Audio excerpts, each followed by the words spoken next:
Welcome back to the 9PL podcast, where the episodes are no longer than 9 minutes, although I think this one might be a little bit longer because we have the great man, Mr. Matt Geyer on, mate, local legend, crowd favourite. Own lunchbox. Mate, no, I want to do the team announcement on the local team themselves and your A-grade coach from being the Currumbin Eagles, mate. Tell me about the club and what you're doing there, how long you've been there. Give us a bit of history about it all. It'll definitely go longer than 9 minutes. No, Currumbin Eagles. I landed there. We moved to the coast, and they used to be the Currumbin Seahawks, and our kids. My nephew Jed Cartwright played there, so we took our kids there. And anyway, long story.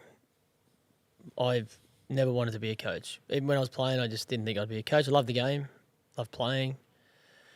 And I was on an overseas trip to Cancun, last ever trip, 2008, and I think it was a bit of payback, to be fair. My wife nominated me to coach my son Nash's under-10s, and I was like, hey, I don't want to coach. I want to just be on the sideline and watch. But I'm really glad she did. I think it's fair to say I'm infected. I just love coaching. I love imparting and just the relationship side of it. But yeah, the Eagles, it's just a really, the fact that I fell into that club and it was already established as a great place, a great meeting place for people. But yeah, like now we've got the young girls and the women there. We've got boys, girls, women, men. We cater for everyone, and while we would like to win some premierships every year, the big focus is on community. And although this isn't written on our motto or anything like that, my version of it is that we're a community club that we play a bit of football as well. I coached one son for a while, and then I flipped to coach my other son, and I just, now that I've sort of graduated, I guess, into the senior ranks of the club, it's nice that those boys that I coached when they were 10, 12, 13-year-old, that I'm coaching some of them now in the A grade. So yeah, that must be wild to watch. It's great, mate. I played with a couple of them. I've coached there for about 15 years. I've done 15 years. Next year will be my 16th, and I played one full season about 10 years ago, and I've played on and off either side of that. But 2 or 3 years ago, I got to play A grade with both my sons. That is wild. Yeah, it was one of the best days of my life. We got a win, and we all scored a try in the game. No way. Yeah. Who'd you play? It was Ormo. Yeah, okay. Yeah, the week before we played Burley. It was pretty cool. Played against JC. He was a kid then, and I like to say I ran him down, but someone ran him down, tackled him, and I jumped on him after. Mate, it counts. Yeah. But it counts. It counts. 100% it does. But yeah, we actually beat Burley. I think they might have won the comp that year, so that was really cool. And then played with Cole in that game, and then the following week Nash was in A grade with us. So even if we didn't score the 3 tries, played in with my 2 sons, but a lot of their good mates played in the game as well. So yeah, it was a bit self-indulgent, but totally, and really it should be. That yeah. is how many people would get to experience that at all? You don't. No, that cool. Is mental. And also you get to play with your sons. I mean, you tackled JC. That's what I was referring to. But no, mate. And I could never tackle his dad. No, not many could. But I have to sort of repeat your words. I was lucky enough with my young fella to go down, and I know the club had a drive, and they were pushing for some juniors, and they said it was free for under 7s, and my young fella, my oldest boy Remy, he had to play there this year. Absolutely loved it. Yeah, good. And then, albeit I've got to travel a fair bit for work, and you would push me pretty hard, end up registering. I'm hoping to get a game next year. I've spoken to the wife, so I'll cut that out. But I really am keen, because it is Keep that. it is a great community club. You get that sense, and there's just a lot of families there that actually want to support the whole thing. Yeah. So I think you're obviously a big part of that, even though you won't want to say it. But I think you attract what you want to grow, and what you've done there, obviously having some of the kids in the junior ranks and bringing them through to play all the way up into an A grade team is something to be really, really proud of. Obviously, playing with your own boys in your own team, which is just such an I couldn't fathom that. It's just that would have been a wild experience. But the club generally, like, what's the support with Currumbin? Like, I know that I've been a beneficiary of going down and being able to sign up my young fella for free for his first year, and it was great. And we're hooked. We're Eagles for life, essentially. Who else supports the club and helps them? Yeah, well, that's wonderful to hear, mate. And that's a big part of it too. We want people that want to be part of the club. Not just turn up, drop their kid off, take off. Like, help manage a team, help be on the committee, be part of the club. And you'll get when you're part of anything, you get more out of it. And nothing better than seeing your kids compete in their sport that they love, whether it be soccer, rugby league, anything like that. So.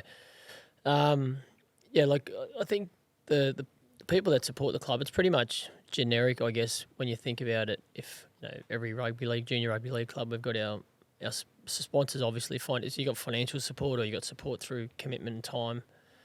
We've got our committee and our executive, and we've got our parents.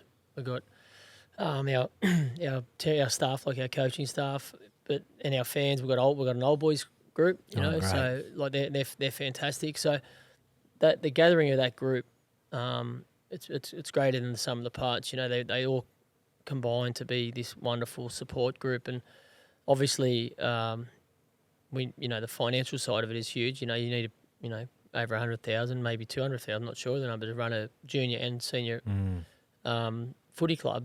When insurance is going up and things like that, but. The fact that you can go down there on a Saturday and the buzz around the community, that just gets you going. Like, you want to be down there.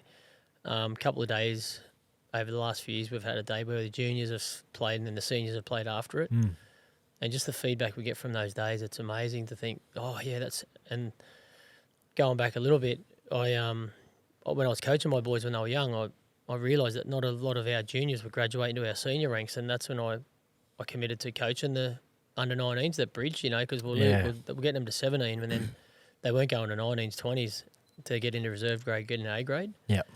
And I saw when I started doing that, the whole purpose of it was to create a bridge. And that's probably, I guess, if anything, that's my greatest achievement at the club.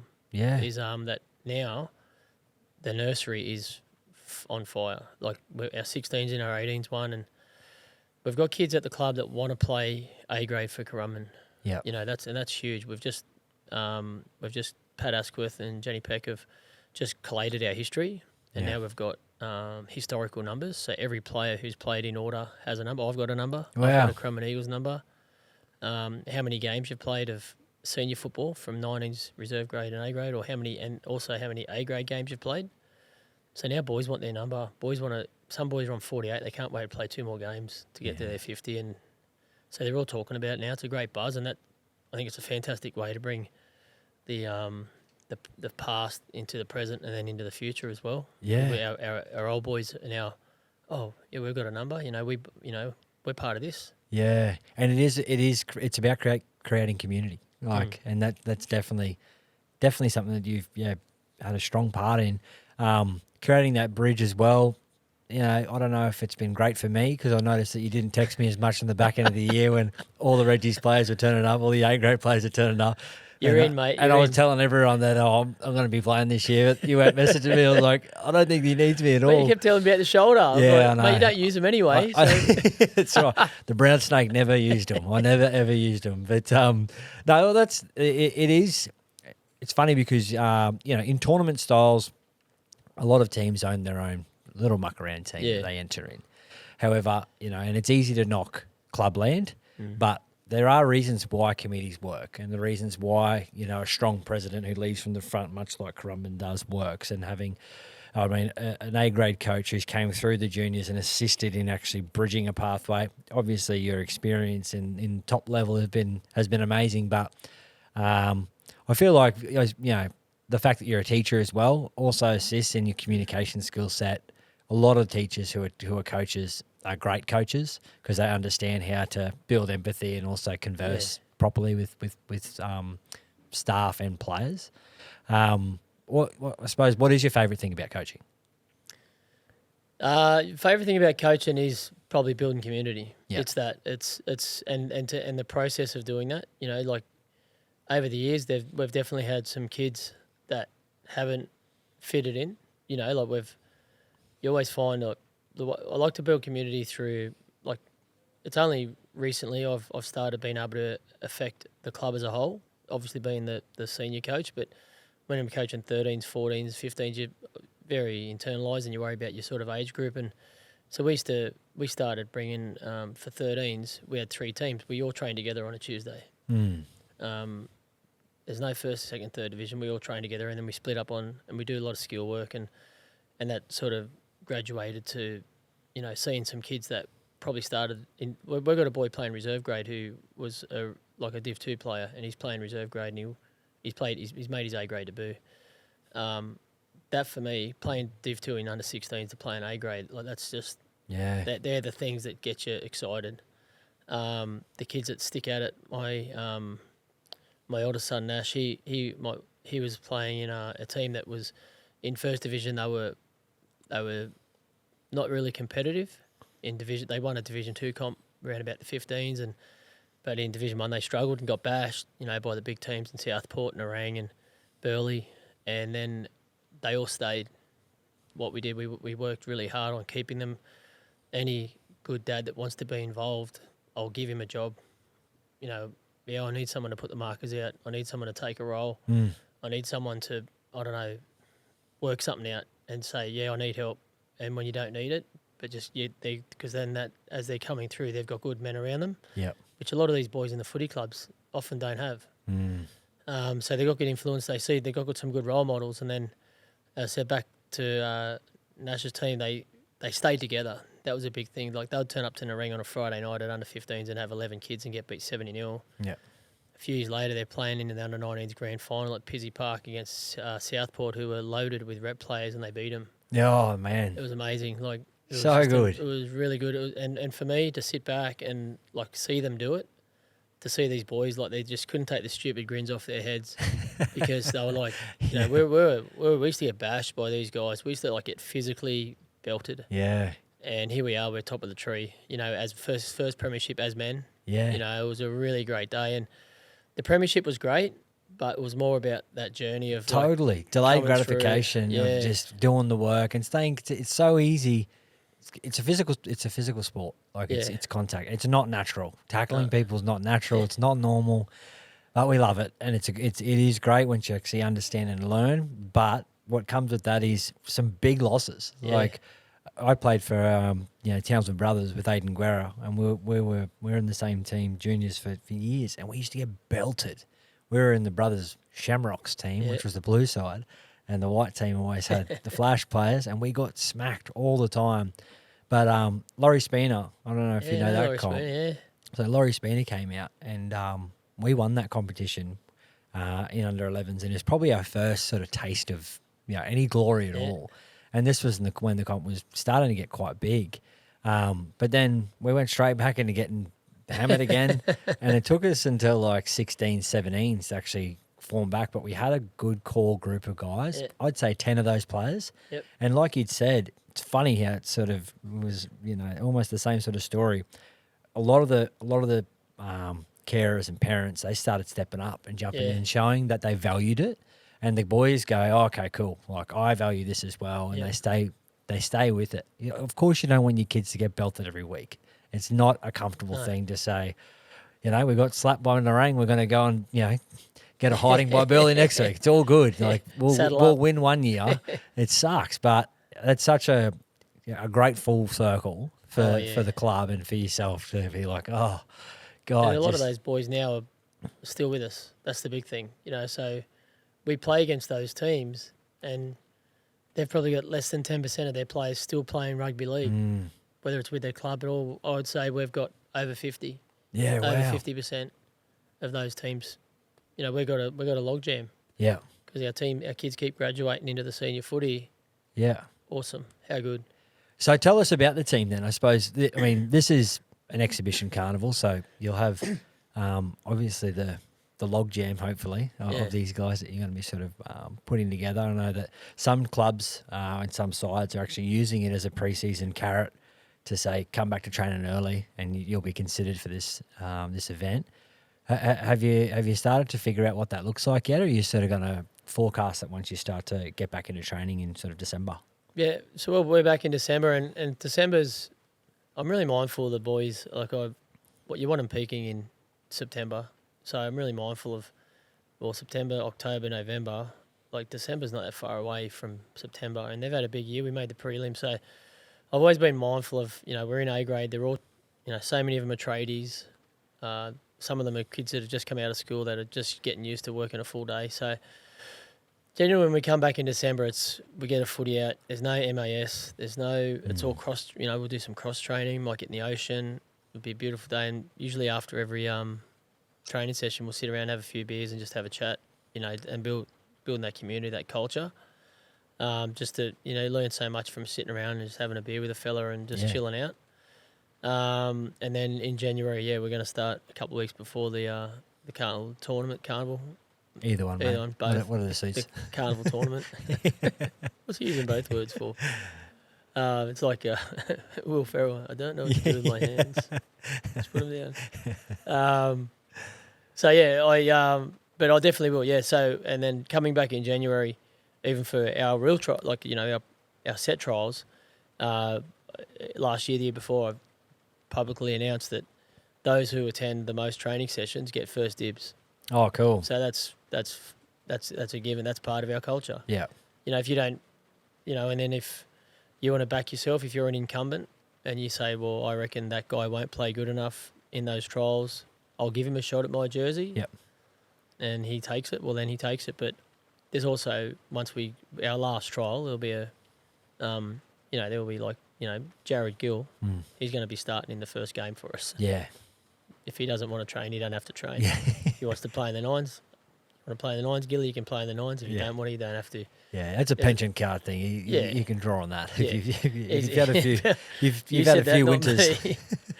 But yeah, so there's an element of that. But yeah, certainly if someone's attended every training session and they want to play, there's a big chance they'll be playing. Yeah, great. I was lucky enough to go along to the Currumbin AGM the other night, and I know a best mate of yours and a long-time friend being Cam Smith was there. I've heard that he's either running water or running on for you. Is that true? Be good if you could do the later one, wouldn't it? Yeah. It'd put you out of the spot, though. Oh, mate. Not again. Again. Why does Anthony Mitchell keep texting me? Yeah. Leave me alone. Get the message, mate. Once again. Look, Smithy won't play. He won't play. No. It'd be great. It'd be great for the club. But we might be able to sell it to him one day and say, mate, if you play, and we'll probably break the record. Mate. 50,000 people will come down to the Currumbin Eagles to watch the GOAT. But I'd never put that pressure on him. No. He served the game so well, and I think he's really enjoying running the water. I feel he might be moving into the coaching and helping out his young fellas team. Yeah. He's really struggling with the idea that, as you'd imagine, when he commits to something, he commits to it. And he wants to, with his commentary and a lot of his works around the weekends, he can't guarantee that he'll be there for the game day. And I've had a good chat. I've actually had a good chat to him about it. I said, mate, look, and it's a bit of common sense, but he's very humble. I said, mate, if you can give those boys 2 days during the week, they're 2 days better off. If they know you're not going to be their coach on the weekend, those 2 days are still going to be pure gold, and they're probably going to learn a lot more, and they can go and have some fun on the weekend and come back to you on the Tuesday, Thursday, whatever. So I think he's thinking about it, but yeah, and if he wants to run water for me, he can. It was actually, I'll give you a little anecdote, this season when he was running water, the first game, he's sitting on the hill, and his wife, Barbie, rings me and says, mate, you're down a water runner. Do you want Cam to run water? I was like, yeah, sure. Yes, that'd be really cool. Anyway, so none of the boys, he hadn't been training and none of the boys knew. So we're playing 20 minutes in. And so he to his credit, he didn't take over. He's he'd be seeing things and he just sits on his knee and he was like, whenever there was a breaking play, he'd look at me and I'd say, just tell him this, Cam, and first time he ran out, the boys, you could see the boys, they're like, Holy shit. What's happening here? That's Cam Smith running water for me. And one of the boys, Kalen Rapata, I got a photo with him when he's like 6-year-old. He's a member down in Melbourne. I'm friends with his parents. Oh, no way. He's got a photo and with Cam. Can you send me that? Yeah, I'll get it somewhere. Yeah, Cool. it's really cool. Anyway, he was like getting a drink from Cam and pointing to his friends on the bench on the sideline going, I said, mate, get on the game. Get back in the game. But I was going to Cam's credit, like there was once he ran out, sent a message, and he came back out. He goes, Boof, I just told him like too many run outs through the middle. Let's just get some support. It's okay. I went, can I swear? Yeah. No, I said, mate, you can tell him whatever you want. You see something, just do it. Yeah. He goes, all right.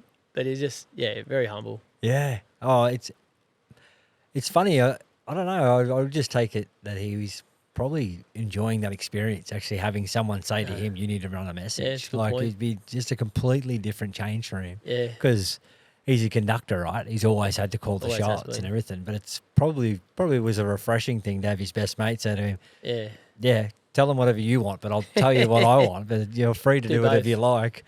So that's what a wonderful benefit if he gets the time and he's here and he wants to run some water. It benefits me. It probably benefits him a bit. I can really see him relaxing and being part of the club. Yeah. You know, it's tough. Being in public with him. You see, he gets harassed. I don't know. It sounds like a harsh word. It sounds like a negative connotation to it. But he's with his family and his family keep walking and he's got half an hour signed autographs and he's the most selfless, superstar. He'll stand there for half an hour with kids and sign and stuff, and there's more kids lined up around the corner, and so mate, you got to be sort of it's family time, and he's getting that now. He's you can see him starting to evolve into the post footballer. Yeah. So he's doing good. It's a different, shocker. I wouldn't know that feeling at all. But any of my experiences with him, I've idolised him since I was a kid, being a hooker myself as well. But I think it just rings true as well. The reason why you two are close mates because you get it. Lovely people to be around and an asset obviously to the Eagles. So, mate, we'll do an updated episode with you in January. Look forward to it. I like your pre-season before Chrissy. All that chat. I might get down for a session because the yeah. beach and all that type of stuff. Yeah. And then once you go back in Love to have MAS, you, mate. once you do the MAS, I reckon the shoulder might get a bit sore. No MAS at the Eagles. Oh, you've heard it. Perfect. At least we can lock that in. But, mate, thanks so much for your time. Really do appreciate it. Really appreciate the Currumbin Eagles for hosting this event and obviously putting in a side as well, which we're excited to have you. So thanks again. It's going to be a lot of fun, mate. Again, you're thanking us, but it's a great opportunity for some of our young fellas who, they've got idols, and some of them are going to be playing on their home ground and they're going to get a chance to play with and against them. So it's going to be a great thrill. It's going to fill up us, give us a lot of fill up around the club too. So perfect synergy, mate. Start for the next 10 years. Perfect. Thanks, mate. All right, Mitch. Cheers, mate. Cheers.